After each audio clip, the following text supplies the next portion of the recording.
Salam Kamir, kekaguman ilahi mengarah pada iman dan rahmat.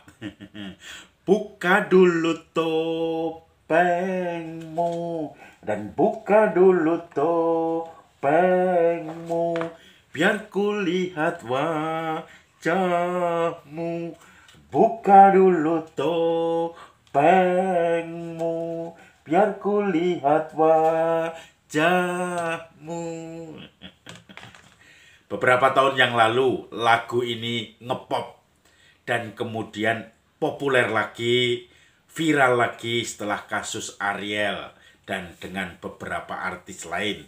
Tetapi yang jelas intinya adalah manusia mempunyai banyak topeng.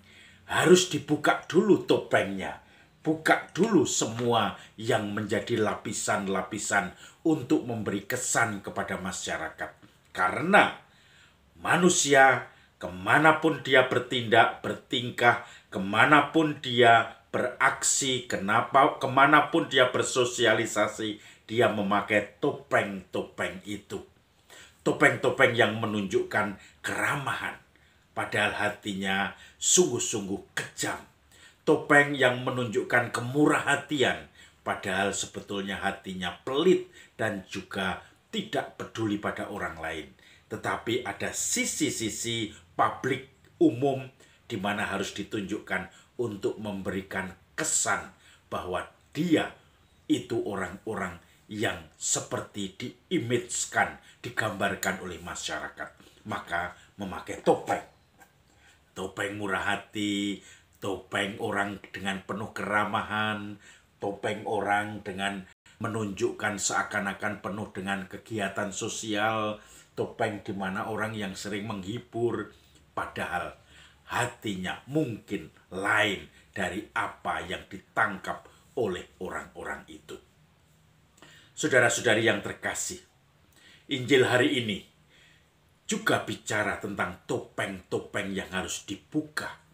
Bahwa akhirnya kita dalam berelasi dengan Tuhan itu selalu bersifat personal dan apa adanya. Yesus berjalan, kemudian akhirnya bersama murid-muridnya dari desa ke desa, dari satu tempat ke tempat lain. Kemudian Yesus menoleh ke belakang dan bertanya pada para murid, menurut orang banyak, kata orang, siapakah anak manusia itu? Yaitu dirinya, Yesus. Lalu dijawab oleh para murid. Ada yang mengatakan Yohanes Pembaptis, ada yang mengatakan Elia, ada yang mengatakan Musa, ada yang mengatakan seorang nabi terdahulu telah bangkit dan hadir kembali. Lalu Yesus selalu meminta setiap orang untuk membuka topengnya. Menurut kamu sendiri, siapakah aku? Dari kata orang, dari kemudian mengenal bahwa ini, kamu Musa, Elia, kamu Yohanes Pembaptis. Lalu kemudian, menurut kamu siapa aku? Simon menjawab, engkaulah Mesias, anak Allah yang hidup. Tetapi Yesus berpesan, jangan sampai kamu ceritakan kepada orang-orang bahwa akulah Mesias, anak Allah yang hidup. Lalu Yesus mengajarkan tentang penderitaan, bahwa anak manusia akan mengalami penderitaan, disiksa, ditangkap, dan akhirnya disalibkan. Lalu Petrus Simon menegur Yesus. Sekali-kali itu tidak mungkin terjadi. Yesus kemudian menegur Simon Petrus. Enyahlah kau iblis, sebab engkau tidak memikirkan apa yang dipikirkan Allah, tapi memikirkan yang dipikirkan manusia.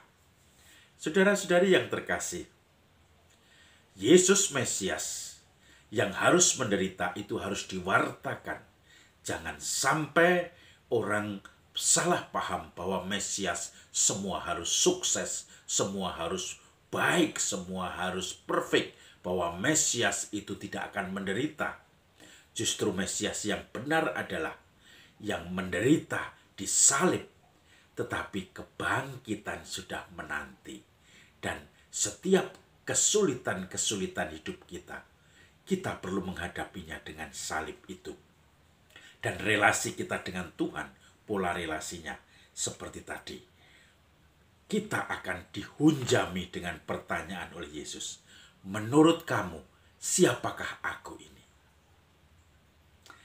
Kata orang, kata katekis, engkaulah Yesus, anak Allah, engkaulah penyelamat umat manusia, engkau anak Maria, engkau yang telah membuat mukjizat roti, penggandaan roti, mukjizat air menjadi anggur, engkau yang sudah membangkitkan orang mati.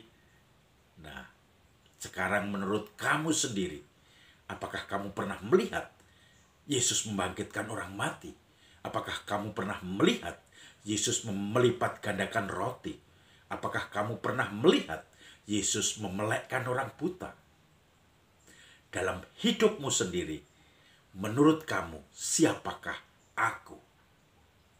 Saudara-saudari yang terkasih, kalau saya melihat pengalaman diri saya sendiri, saya bisa mengatakan Yesus adalah Dia yang selalu memaksaku supaya aku semakin baik.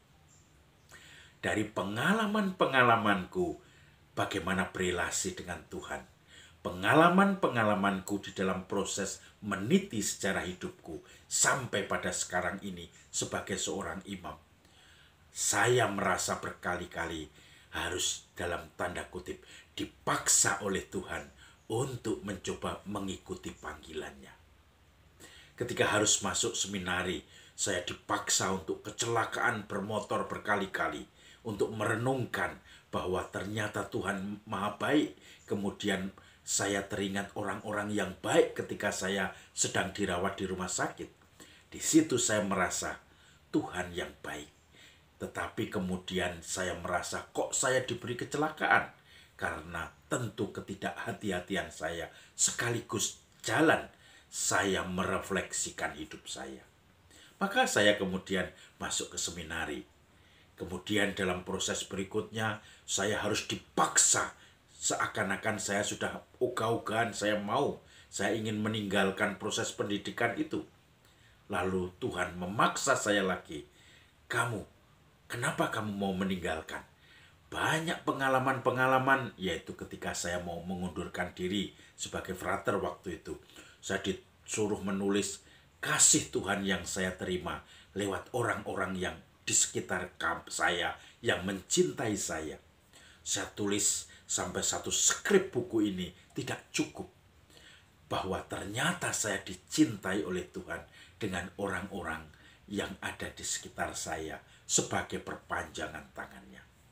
Proses berikutnya, proses saya merasakan dipaksa lagi oleh Tuhan untuk kembali ke jalannya, untuk kembali mengikutinya.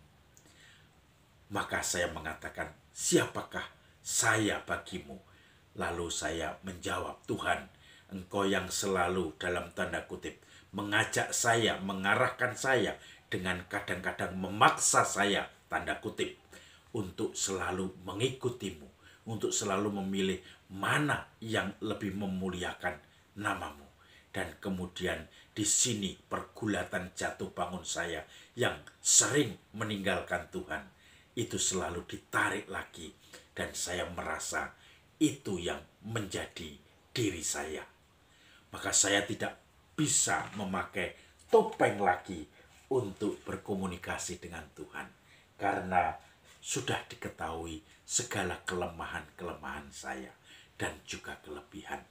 Maka saya hanya bisa mengatakan, Engkaulah yang selalu memaksa aku untuk mengikuti kehendak-Mu, yaitu dengan peristiwa-peristiwa yang memojokkan aku, sehingga aku harus tidak bisa ada pilihan lain lagi kecuali jalan di mana Engkau tunjukkan kepadaku. Salam Kamir, kekaguman ilahi mengarah pada iman dan rahmat. Buka dulu topengmu. Salam Kamir, kekaguman ilahi mengarah pada iman dan rahmat.